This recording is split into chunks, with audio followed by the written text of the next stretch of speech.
नमस्कार। आज हम लोग दूसरी कहानी शुरू करते हैं, दुलाई वाली। दुलाई वाली को किसने लिखा? बंग महिला ने। कब लिखा? 1907 में। किस पत्रिका में? सरस्वती पत्रिका में। काशी जी के दशाश्वमेध घाट पर स्नान करके एक मनुष्य बड़ी व्यग्रता के साथ गोदौलिया की तरफ आ रहा था। ये लाइन मोस्ट इम्पॉर्टेंट है, एनटीए पूछ लेता है कभी कभी, तो ये नहीं पता रहता है कि किस कहानी की लाइन पूछी गई है। एक हाथ में एक मैली सी तौलिया में लपेटी हुई भीगी धोती, दूसरे में सुरती की गोलियों की कई डिबिया और सुगनी की एक पुड़िया थी।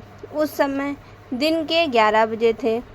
गोदौलिया की बाईं तरफ जो गली है, उसके भीतर एक और गली में थोड़ी दूर पर एक टूटे से पुराने मकान में वह जा घुसा। मकान के पहले खंड में बहुत अंधेरा था, पर ऊपर की जगह मनुष्य की वसोपयोगी थी। नवागत मनुष्य धड़धड़ाता हुआ ऊपर चढ़ गया। वहाँ एक कोठरी में उसने हाथ की चीज़ें रख दी और सीता सीता कहकर पुकारने लगा। क्या है कहती हुई एक 10 बरस की बालिका, सीता की उम्र कितनी थी? 10 साल की थी, आ खड़ी हुई। तब उस पुरुष ने कहा, सीता जरा अपनी बहन को बुला ला। अच्छा कहकर सीता गई। कुछ देर में एक नवीना स्त्री आकर उपस्थित हुई। उसे देखते ही पुरुष ने कहा, लो, हम लोगों को तो आज ही जाना होगा। इस बात को सुनकर स्त्री कुछ आश्चर्ययुक्त होकर झुंझला कर बोली, आज ही जाना होगा? क्या, क्यों? भला आज कैसे जाना हो सकेगा? ऐसा ही था तो सवेरे भैया से कह देते। तुम तो जानते हो कि मुंह से कह दिया बस छुट्टी हुई। लड़की कभी विदा की होती तो मालूम पड़ता। आज तो किसी सूरत जाना नहीं हो सकता। तुम आज कहती हो हमें भी अभी जाना है। बात यह है कि आज ही नवल किशोर कलकत्ते से आ रहा है। नवल किशोर कौन है? ये नवल किशोर इसका दोस्त है। आगरे से अपनी नई बहू को भी साथ ला रहे हैं, सो उन्होंने हमें आज ही जाने के लिए इशरार किया है। हम सब लोग मुगल सराय से साथ ही इलाहाबाद चलेंगे। इसमें जितने सहराएँ हैं सारे इम्पोर्टेंट है, क्योंकि सीरियल वाइज पूछ लेगा आपसे। उनका तार मुझे घर से निकलते ही मिला। इसी से मैं झट नहा धोकर लौट आया। बस अब करना ही क्या है? कपड़ा वपड़ा जो कुछ हो बांध बूंद कर घंटे भर में खा पी कर चली चलो। जब हम तुम्हें विदा कराने आए ही हैं, तब कल के बदले आज ही सही। हाँ, यह बात है, नवल जो चाहे करावे। क्या यही गाड़ी में न जाने से दोस्ती में बट्टा लग जाएगा? अब तो किसी तरह रुकोगे नहीं, जरूर ही उनके साथ जाओगे, पर मेरे तो नाको दम आ जाएगी। क्यों? किस बात से? उनकी हंसी से। और किससे? हंसी ठट्ठा भी राह में अच्छी लगती है, उनकी हंसी मुझे नहीं भाती। एक रोज मैं चौक में बैठी पुड़िया काट रही थी, इतने में ना जाने कहाँ से आकर नवल चिल्लाने लगी, ए बुआ, ए बुआ, देखो तुम्हारी बहू पूड़ियाँ खा रही है। मैं तो मारे सनम के मर गई। हाँ, भाभी जी ने बात उड़ा दी सही। वे बोली खाने पहनने के लिए तो आई ही है, पर मुझे उनकी हंसी बहुत बुरी लगी। बस इसी से तुम उनके साथ जाना नहीं चाहती? अच्छा चलो, मैं नवल से कह दूंगा। यह बेचारी कभी रोटी तक तो खाती ही नहीं, पूड़ी क्यों खाने लगेगी? इतना कहकर बंसीधर कोठरी के बाहर चले आए। बोले, मैं तुम्हारे भैया के पास जाता हूँ, तुम रो रुलाकर तैयार हो जाना। इतना सुनते ही जानकी देवी की आंखें भर आईं और आषाढ़ सावन की ऐसी झड़ी लग गई। बंसीधर इलाहाबाद के रहने वाले थे। बंसीधर कहाँ के रहने वाले थे? इलाहाबाद। और उनकी ससुराल कहाँ की? बनारस की। स्त्री को विदा कराने आए हैं। ससुराल में एक साली और सास के सिवा और कोई नहीं है। नवल किशोर इनके दूर के नाते में ममेरे भाई हैं, पर दोनों में मित्रता का ख्याल अधिक है। दोनों में गहरी मित्रता है। दोनों एक जान दो कालिब हैं। नवल किशोर बंसीधर का कौन है? दूर के नाते में ममेरा भाई। उसी दिन बंसीधर का जाना स्थिर हो गया। सीता बहन के संग जाने के लिए रोने लगी। माँ रोती धोती लड़की की विदा की सामग्री इकट्ठा करने लगी। जानकी देवी भी रोती ही रोती तैयार होने लगी। कोई चीज़ भूलने पर धीमी आवाज़ से माँ को याद भी दिलाती।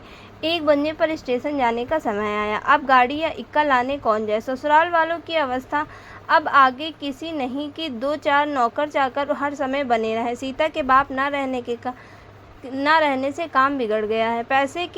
पैसे वाले के यहाँ नौकर चाकरों के सिवा और 2-4 खुशामदी घेरे रहते हैं। छूछे को कौन पूछे। एक कहारिन है सो भी इस समय कहीं गई है। साले राम की तबीयत अच्छी नहीं।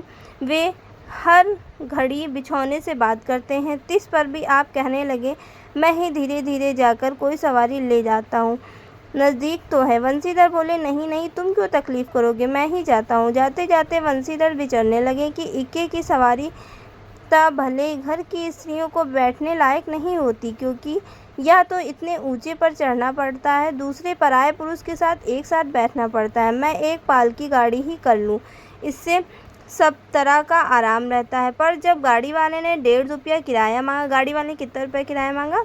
1.5 रुपया। ये भी पूछ सकता है आंटी। तब वंशीधर ने कहा चलो इक्का ही सही, पहुँचने से काम कुछ। नवल किशोर तो यहाँ से साथ है, नहीं इलाहाबाद में देखा जाएगा। वंशीधर इक्का ले आए और जो कुछ असबाब था इक्के पर रखकर आप भी बैठ गए। जानकी देवी बड़ी विकलता से रोती हुई इक्के पर जा बैठी।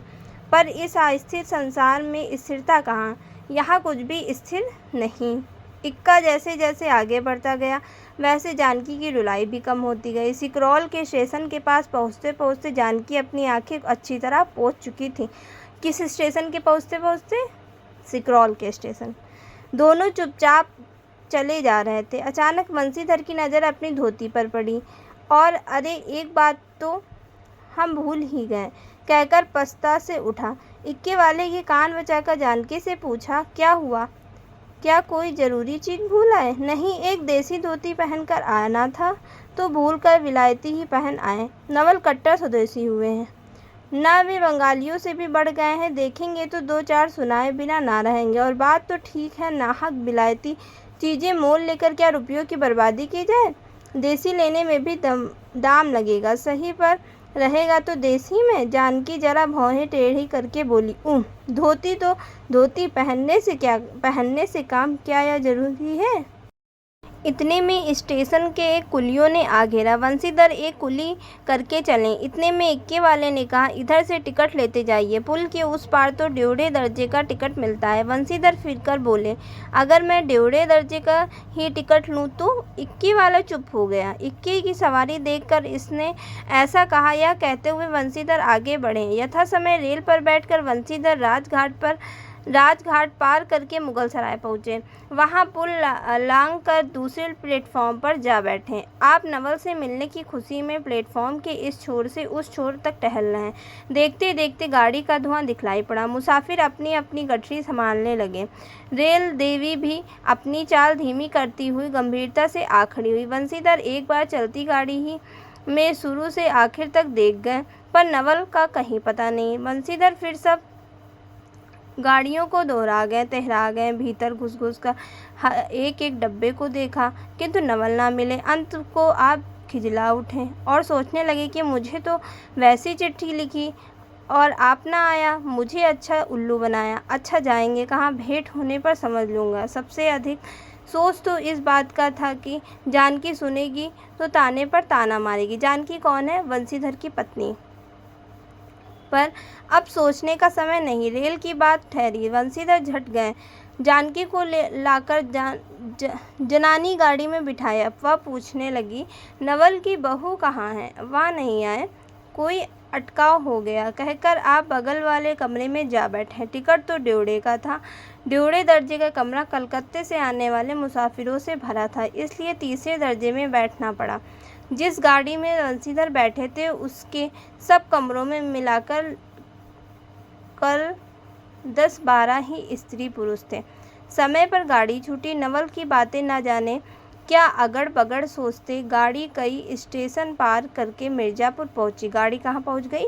मिर्ज़ापुर। मिर्ज़ापुर में पेटराम की शिकायत शुरू हुई। पेटराम की शिकायत कहाँ शुरू हुई थी? मिर्ज़ापुर में। ऐसे क्वेश्चन पूछता है आंटी।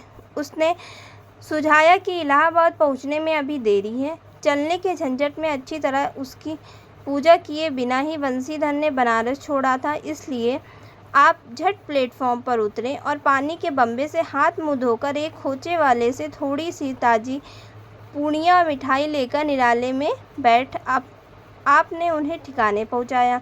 पीछे से जानकी की सुध आई। सोचा कि पहले पूछ लें, तब कुछ मोल लेंगे, क्योंकि स्त्रियां नटखट होती हैं, वे रेल पर खाना पसंद नहीं करती। पूछने पर वही बात हुई। तब बंसीधर लौटकर अपने कमरे में आ बैठे। तब वह स्त्री कुछ अकचका कर थोड़ा सा मुंह खोल जंगले के बाहर देखने लगी। ज्यों ही गाड़ी छूटी वह मानो काँप सी उठी। रेल का देना लेना तो हो ही गया था, अब किसको किसी की क्या परवाह। वह अपनी स्वाभाविक गति से चलने लगी। प्लेटफॉर्म पर भीड़ भी न थी, केवल 2-4 आदमी रेल की अंतिम विदाई तक खड़े थे। जब तक स्टेशन दिखलाई दिया तब तक वह बेचारी बाहर ही देखती रही, फिर अस्पष्ट स्वर से रोने लगी। उस समय कमरे में 3-4 प्रौढ़ा ग्रामीण स्त्रियां भी थीं। एक जो उसके पास ही थी कहने लगी, अरे इनकर मनई तो नाही अइलेन तो हो देखो रोवल करथाइन। दूसरी ओर दूसर गाड़ी में बैठा हुई है। पहली दूर बौरही ये जनानी गाड़ी थेड़े है। दूसरी तऊ हो भलऊ तो कहो, कहकर दूसरी भद्र महिला से पूछने लगी, कौन गांव उतरबू बेटा? मिर्जेपुरा चढ़ी हो ना? इसके जवाब में उसने जो कहा सो वह ना सुन सकी। तब पहली बोली, हट हम पुछला ना, हम कहाँ उतरबू? ओए इलाहाबाद। दूसरी, इलाहाबाद कौन गाँव होए गुइया? पहली, अरे नाही जल्लू प्रयाग जी, जहाँ मनई मकर नहाए जाला। दूसरी, भला प्रयाग जी काहे ना जानित? ले कह के नाही तोहरे पंच के धर्म से 4 दाई नहाए चुकी हुई। ऐसो हो सोमवारी और गहन दका लाग रहा तउन तोहरे सी काशी नहाए गई रहे। पहली, आवे जाए के तो सब आवते जाता, बटले बाटन फुन यह शायद तो बेचारो विपत में ना पड़ल बाटली। हे हम पंचाजात घाट टिकस कटौली, मोंगल के सराय उतरली हो दा पुन चढ़ली। दूसरी, ऐसे एक दाई हम आवत रहे, एक मिली औरो मोरे संगे रही। दकौने टिसनिया पर उकर मलिकवा उतरे से की जुट रही है, गड़िया खुली। अब भैया उगरा फाड़ नरियाए, ए साहब गड़िया खड़ी कर, ए साहब गड़िया तनी खड़ी कर। भला गड़िया दाहिनी नहिनाती काहे के खड़ी हुई? पहली, ऊ मेहरुआ बड़ी उजबक रहल, भला कहू के चिल्लाए से रोलिया काहू खड़ी होला। इसकी इस बात पर कुल कमरे वाले हंस पड़े। अब जितने पुरुष स्त्रियां थी एक से एक अनोखी बातें कहकर अपने अपने तजुर्बे बयान करने लगी। बीच बीच में उस अकेली अबला की स्थिति पर भी दुख प्रकट करती जाती। तीसरी बोली, टिकसिया पल्ले बाई का नाही हे साहेबवा, सुनी तो कलकत्ता ताई ते मसूलिया लई, अरे इहो तो नहीं कि दूर से आवत रहले ना फरागत के बदे उतर लेना। चौथी, हम तो इनके संग के आदमी के देखबो ना की हो गई है। तीसरी, हम देखे रहली हो मजेक टोपी दिहले रह लेने को। इस तरह उनकी बेसिर पैर की बातें सुनते सुनते बंसीधर ऊब उठे। तब वे उन स्त्रियों को कहने लगे, तुम तो नाहक उन्हें और भी डरा रही हो, जरूर इलाहाबाद तार गया होगा। दूसरी गाड़ी से वे भी पहुंच जाएंगे। मैं भी इलाहाबाद ही जा रहा हूँ, मेरे संग भी स्त्रियाँ हैं जो ऐसा ही है। दूसरी गाड़ी के आने तक मैं स्टेशन ही ठहर जाऊंगा। तुम लोगों से यदि कोई प्रयाग उतरे तो थोड़ी देर के लिए स्टेशन पर ठहर जाना, इनको अकेला छोड़ देना उचित नहीं। यदि पता मालूम हो जाएगा तो मैं इनके ठहरने के स्थान पर भी पहुंचा दूंगा। इन बातों में उन स्त्रियों की वाग्धारा दूसरी ओर वा चली। हाँ या बात तो आए भली कहीं नाही भैया, हम पंचे कहिको कहिसो कुछ कही, अरे एक के एक करत ना बाए तो दुनिया चलत कैसे बाए, इत्यादि ज्ञान गाथा होने लगी। कोई कोई तो उस बेचारी को सहारा मिलते देख खुश हो गए और कोई कोई नाराज भी हुए। क्यों क्यों सो मैं नहीं बतला सकती। उस गाड़ी में जितने मनुष्य थे सभी ने इस विषय में कुछ न कुछ कहा था। पिछले कमरे में केवल एक स्त्री जो फारसीसी छीट की दुलाई ओढ़े अकेली बैठी थी, कुछ नहीं बोली। कभी कभी घूंघट के भीतर से एक आंख निकालकर वंशीधर की ओर ताक देती थी। सामना हो जाने पर फिर मुंह फेर लेती थी। वंशीधर सोचने लगी कि यह क्या बात, देखने में तो यह भले घर की मालूम होती है, वह आचरण इसका अच्छा नहीं। गाड़ी इलाहाबाद के पास पहुंचने को हुई। वंशीधर उस स्त्री को धीरज दिलाकर आकाश पाताल सोचने लगे। यदि तार में कोई खबर ना आई होगी तो दूसरी गाड़ी तक स्टेशन पर ही ठहरना पड़ेगा, और जो उससे भी कोई ना आया तो क्या करूँगा। जो हो, गाड़ी नैनी से छूट गई। उन अशिक्षिता स्त्रियों ने फिर मुँह खोला। का भैया, जो केहू बिना टिकस के आवत होई तो ओकर का सजाए होला। अरे ओकक ई ना ही चाहत रहा कि मेहरारू को तो बैठा दिहलेन और अपुआ तउन टिक्कस ले के चल दिहेल। किसी किसी आदमी ने तो यहाँ तक दौड़ मारी कि रात को वंशीधर इसके जेवर छीनकर रफ्फू चक्कर हो जाएंगे। उस गाड़ी में एक लाठी वाला भी था। उसने खुल्लम खुल्ला कहा का बाबूजी कुछ हमरो समझा। इसकी बात पर वंशीधर क्रोध से लाल हो गए। उन्होंने इसे खूब धमकाया। उस समय तो वह चुप हो गया, पर यदि इलाहाबाद उतरता तो वंशीधर से बदला लिए बिना ना रहता। वंशीधर इलाहाबाद में उतरे।